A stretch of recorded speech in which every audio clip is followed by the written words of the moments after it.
Rais wa Marekani Donald Trump ameiagiza Pentagoni na idara nyingine kuanzisha mchakato wa kutambua na kuachilia nyaraka zote za serikali zinazohusiana na viumbe wa ajabu kutoka nje ya dunia au wanafahamika kwa jina la aliens. Agizo ambalo limekuja siku chache tangu Rais wa Marekani Barack Obama kuulizwa na kusema wapo kweli lakini sijawaona. Rais Trump ambaye akiwa kwenye mahojiano yaliyofanyika kwenye ndege ya Air Force One alisema kitendo cha Barack Obama kuongelea taarifa za siri kwenye mahojiano aliyoyafanya hivi karibuni ni makosa makubwa na kwamba hakutakiwa kufanya alichofanya, ambapo sasa amelazimika kutoa agizo hili kutokana na shauku kubwa ya umma juu ya masuala hayo. Rais Trump alipoulizwa kama anatambua uwepo wa viumbe hao alijibu na mnukuu, "Sijui kama wapo kweli au la," mwisho wa kunukuu, ambapo hadi sasa hakuna ushahidi au picha halisi za viumbe hao, isipokuwa taswira iliyopo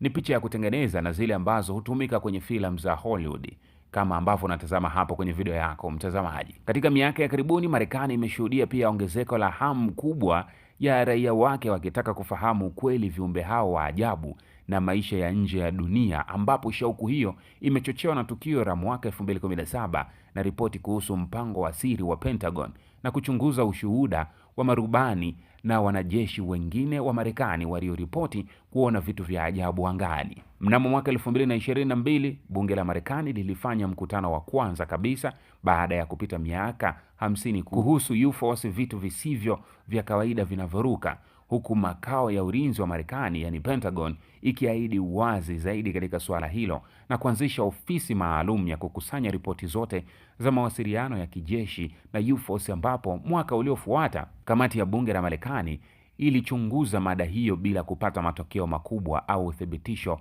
wa maisha ya kigeni, ambapo katika ripoti ya mwaka 2024 Pentagon ilisema kuwa hakuna ushahidi kwamba serikali ya Marekani imekutana na viumbe wa kigeni na kwamba matukio ya UFOs yalikuwa ya vitu vya kawaida tu. Na hizi ni taarifa zilizofikia hivi punde katika dawati la habari la Mnazi TV. Mimi naitwa Simon, endelea kubaki na Mnazi TV kwa taarifa zote zitakazoendelea kutokea ndani na nje ya mipaka ya Tanzania.